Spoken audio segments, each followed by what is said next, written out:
The Assembly will hear an address by His Excellency Luis Alberto Arce Catacora, Constitutional President of the Plurinational State of Bolivia.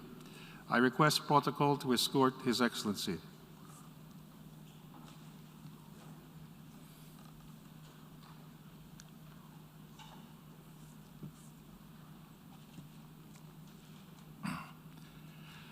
On behalf of the General Assembly, I have the honor to welcome to the United Nations His Excellency Luis Alberto Arce Catacora, Constitutional President of the Plurinational State of Bolivia, and to invite him to address the Assembly.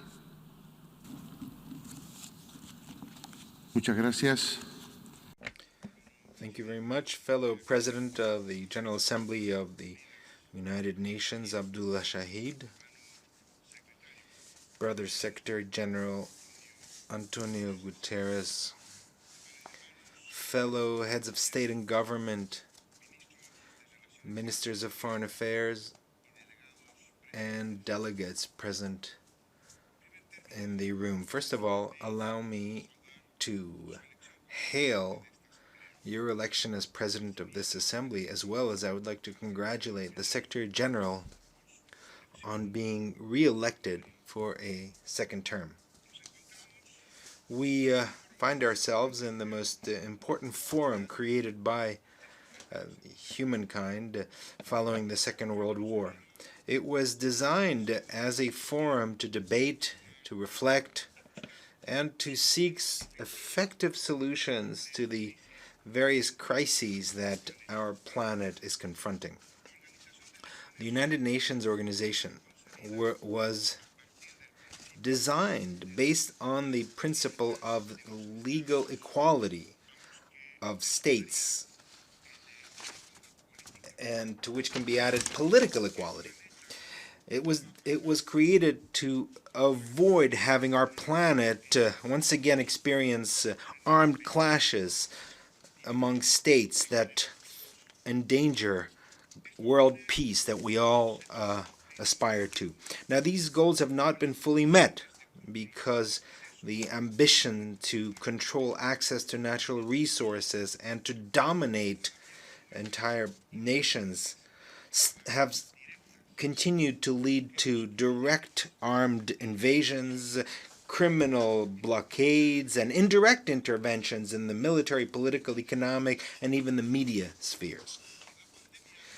The COVID-19 pandemic has demonstrated how fragile our societies and states are. It has created unprecedented negative impacts in such areas as healthcare, the economy, education, among other areas. It has put at risk the achievement of the goals of the 2030 Agenda within the established timetable. Now, in addition to the multidimensional crisis of capitalism, the economic crisis, social, environmental, food, and energetic crisis, we can now add a sanitary crisis. At the same time, this crisis has clearly illustrated that inequality between the main capitalist countries and those on the periphery continues. Euphemistically, these two groups are denominated developed and developing countries. The growth in poverty and extreme poverty and the inequitable concentration of vaccines has been condemned by the World Health Organization itself. According to available data, to date, only 30% of the global population that requires vaccines has received at least one dose of an anti-COVID-19 vaccine. And barely 15.5% is fully vaccinated. At the same time, only 1.1% of the population in low-income countries has received at least one dose. Capitalism has transformed all areas of social life into merchandise. and health has not managed to escape its tentacles. Medical science must be at the service of humankind without any kind of geographical, political, social discrimination or discrimination based on nationality. Access to vaccines must be considered as a human right. We cannot remain indifferent or even less to seek to profit from health at a time of pandemic. We are fully convinced that the pandemic could be overcome with the broader coverage of vaccination. The World Health Organization has determined that when 70% of this goal is reached, 70% of vaccination, we could overcome the pandemic. However, access to vaccines, especially countries on the periphery, is limited. In this context, we believe that it is important, that the following is important.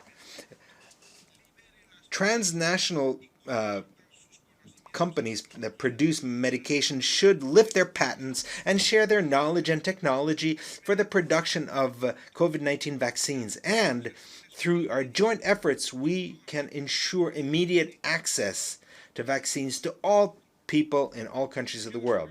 Second, that supranational organizations such as the United Nations and governments work in solidarity to avoid the hoarding of vaccines and promote the universal, just, equitable, and timely access to vaccines, as well as to medications and medical products in order to tackle the COVID-19 pandemic. Current circumstances created by the pandemic are in fact an appeal to solidarity and international cooperation among brethren nations in favor of life. In the fight against COVID-19 around our planet, thousands and thousands of healthcare workers fulfilled their role, and we would like to pay tribute to them, and we would like to express our gratitude to them for their work. In Europe, in spite of its problems, countries managed to reach an agreement and have allocated billions of dollars to reactivate its economy. The United States, similarly, has managed to reach a consensus amongst its politicians to allocate billions towards its economic recovery. However, unfortunately, in Latin America and the Caribbean and Africa, the states and governments do not have organizations that are focused on the fight for life. Quite to the contrary, organizations such as the Organization of American States, OAS, divide us, promote coups d'etats, and generate instability. Fellow President, the COVID-19 crisis has also demonstrated vulnerabilities and inequalities in the financial system and in the global economy. In a closely interconnected world, it is essential to deepen solidarity, complementarity, and to respond to the needs of our peoples in the post-pandemic context. To do this, it's necessary to strengthen integration and cooperation so that we can confront the multidimensional impact on our economies, on our industries, and on our capacity to achieve food security based on our sovereignty. In this context, it is essential to rebuild our economies in order to ensure social protection and health care. In other words, we must safeguard and protect workers, farmers, indigenous peoples, original peoples, micro and small businesses, and entrepreneurs. We should protect them just as we protect banks, large corporations, or transnational corporations. to achieve the Sustainable Development Goals, it is essential that we confront the risks that the pandemic has put before us. Bearing this in mind, we are analyzing and proposing comprehensive solutions to the vulnerability that has been generated by indebtedness in developing countries compared their debt to the main capitalist countries and financial institutions. With this in mind, comprehensive measures are important that international financial organizations could implement based on a sustainable vision and that do not lead to additional burdens or further indebt beneficiary states. States must put priority on eradicating extreme poverty, reducing inequality in all its dimensions. States should focus on access to basic services for their population.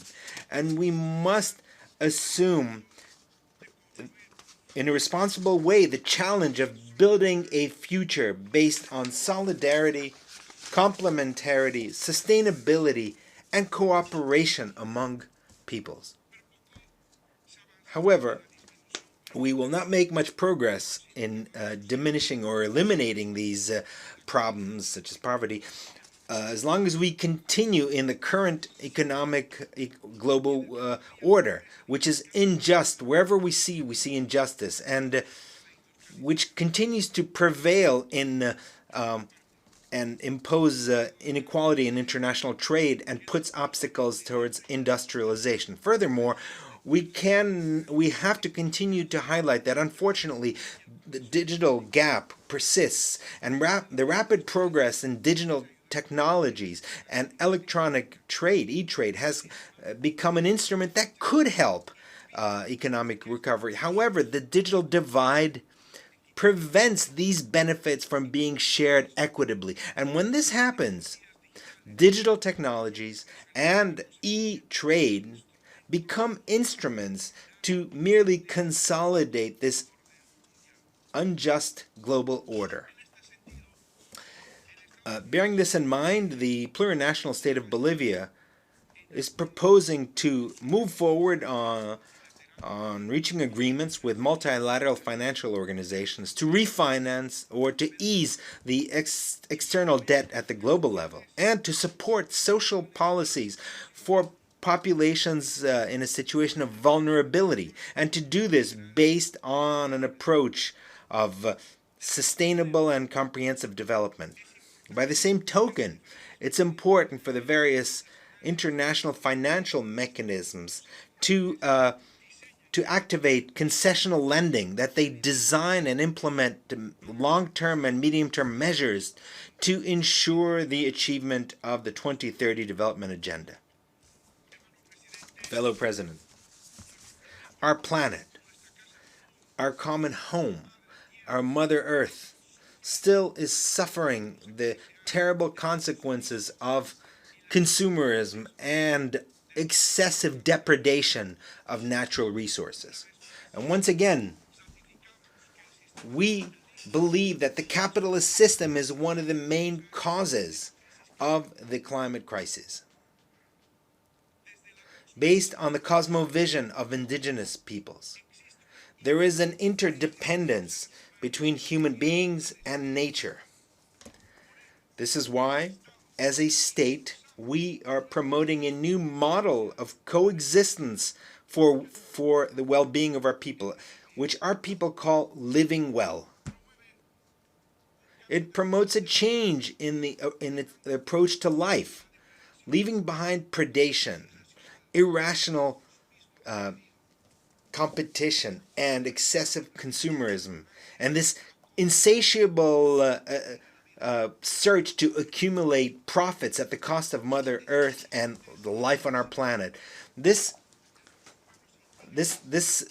approach, this cosmovision of our indigenous peoples, is valid for all the peoples of the world, because what capitalism, in fact, is putting at risk is humanity itself and nature itself.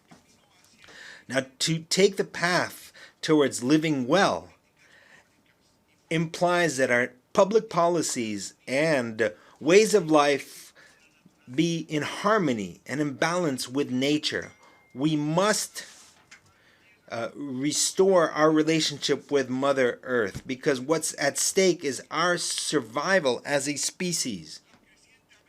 The growing threat represented by non-economic risks for financial and macroeconomic stability. I'm thinking of the climate crisis, obviously. This has demonstrated the need to formulate policies that help in us move towards a new economic model.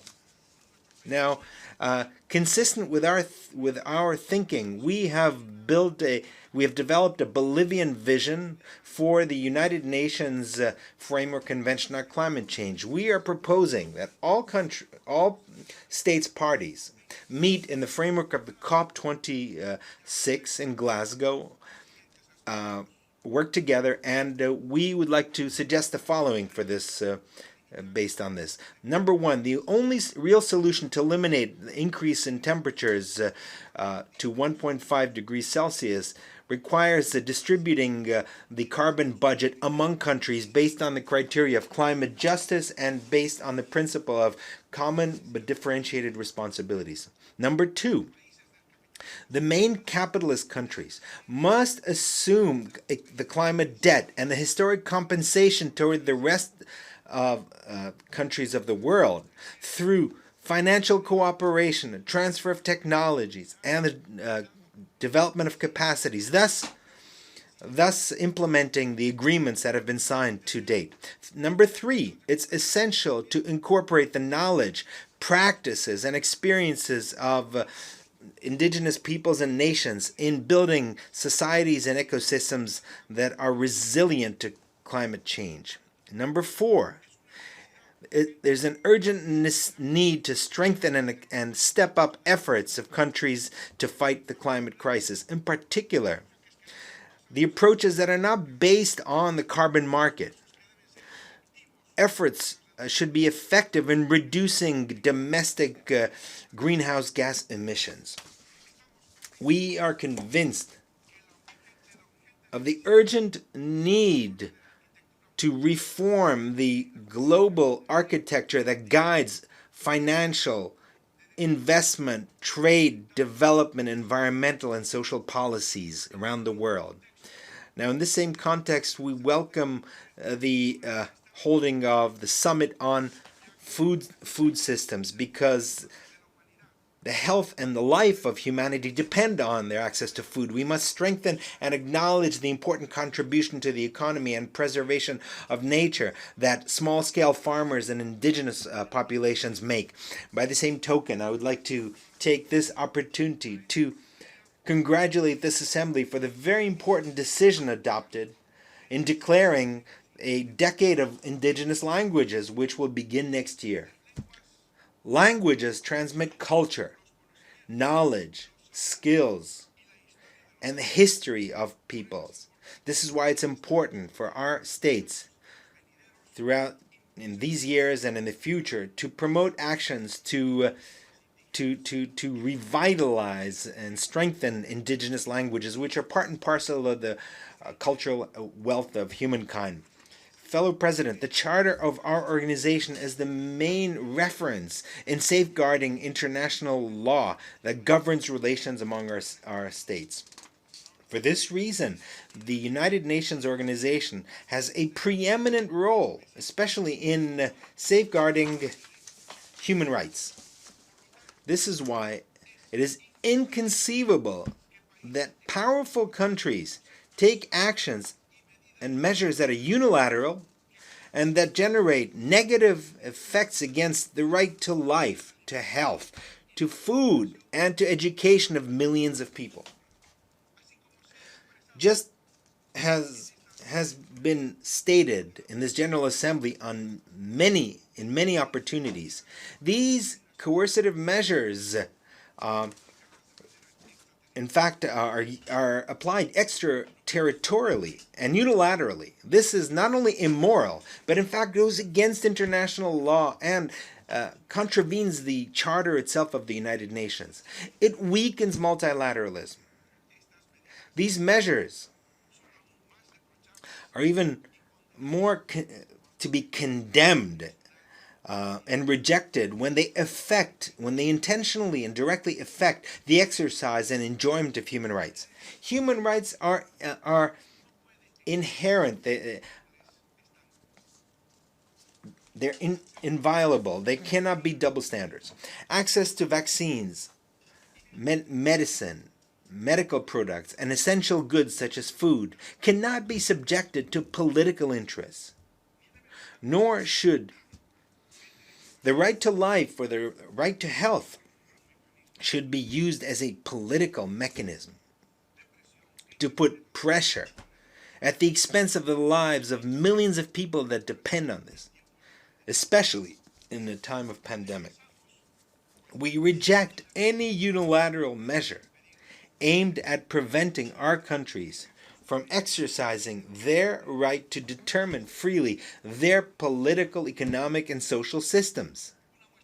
A clear demonstration of the application of unilateral measures is the inhumane and criminal commercial and financial blockade against Cuba, which puts at risk the lives of more than 11 million citizens of this country in the midst of a pandemic. It's a crime against humanity, but at the same time, it is a regrettable example of how the decisions of this assembly are not implemented and complied with by certain countries. It is frustrating to admit that year after year, in spite of the virtually global unanimity in condemning the blockade, those responsible for this crime ignore the clamor of the entire world. Fellow President, before concluding this intervention in the General Assembly, allow me to inform the member states that the plurinational state of Bolivia, following an unfortunate coup d'etat that took place in November of 2019, following that, last October 2020, we restored democracy thanks to the unity, combat, and conscience of the Bolivian people, which was confirmed in elections. And we are recovering our intercultural democracy as well as our political, economic, and social stability, which has cost us a great deal of work to build. The rupture in the constitutional order in my country involved the participation of national actors, politicians that do not have the support of the people in elections, unethical members of the police and the armed forces, civic committees, certain members of the Catholic hierarchy, and of the media. However, it also included the participation of the OAS through its Secretary General Luis Almagro, and also the participation of other governments, such as the former government of Argentina, which sent weapons and munitions to those behind the coup d'etat, and the representatives of the European Union and other international non-governmental organizations. The last report presented by an international group of independent experts identified that in the plurinational state of Bolivia, serious violations of human rights were committed, massacres, and summary executions.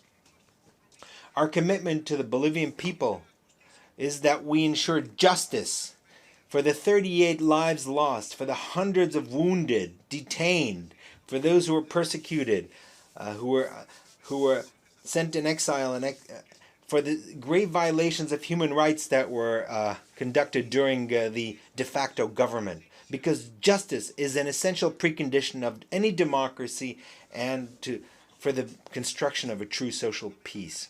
Unfortunately, the right to the presumption of innocence and due process was systematically violated. Persecution and jailing of innocent people became a daily occurrence and normal occurrence. Humiliation, repression, and the racist and sexist use of force aimed against our population who were mobilized to defend their rights, most of them indigenous peoples, workers, and farmers, was something that occurred daily. Strong and dignified nations will always be built on the basis of the lessons learned from the tragedies that they've experienced, thus collectively building social peace through the process of memory, truth, and justice. And that is the commitment we've made to the Bolivian people. My government, democratically elected, in spite of multiple difficulties, including the COVID-19 pandemic, is making every possible effort to restore stability and economic growth with social justice. With the support of over 55% of the votes of the Bolivian people, we have the responsibility of defending our independence and dignity as a free and sovereign state. The Plurinational State of Bolivia states in this global forum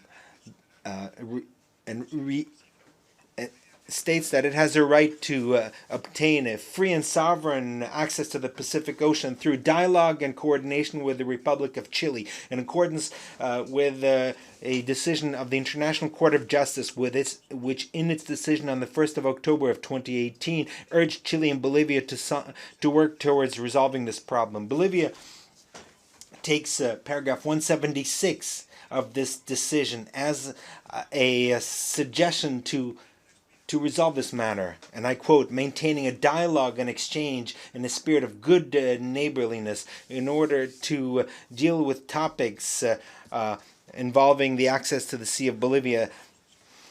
This would require negotiations among the parties, end of quote. Fellow President, processes of integration which are taking place around the world should be based on the effective resolution of the major topics that remain unresolved in Latin America, such as the topic of the sovereignty of the Malvinas Islands, and the fact that Bolivia does not have access to the sea is an unresolved problem which should be solved on the basis of diplomacy and understanding in this new era. In this assembly, we'd like to reiterate our commitment to the principles of the United Nations Charter, the goals established in the Sustainable Development Goals and the 2030 Agenda, and our commitment to eradicate all form of discrimination and racism. Multilateralism is an ideal tool to ensure greater dialogue, cooperation, and the search for solutions to the problems that humankind faces. Will make it possible for us to reestablish the supremacy of international law and preserve social justice and peace, as well as reconfigure a weakened international order.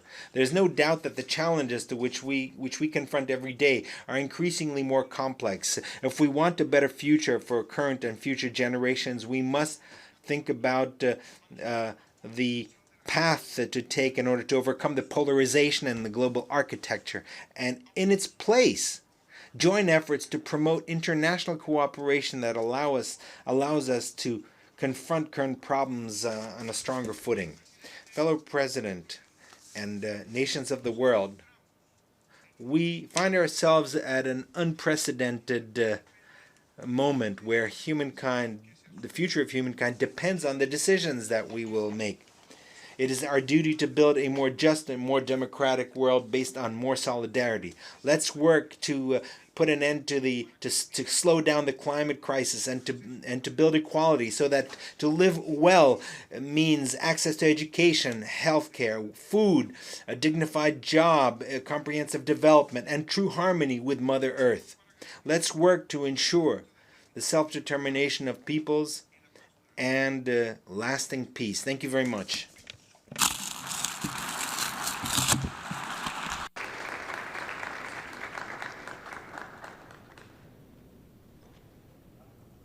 On behalf of the General Assembly, I wish to thank the Constitutional President of the Plurinational State of Bolivia for the statement just made, and I request protocol to escort His Excellency.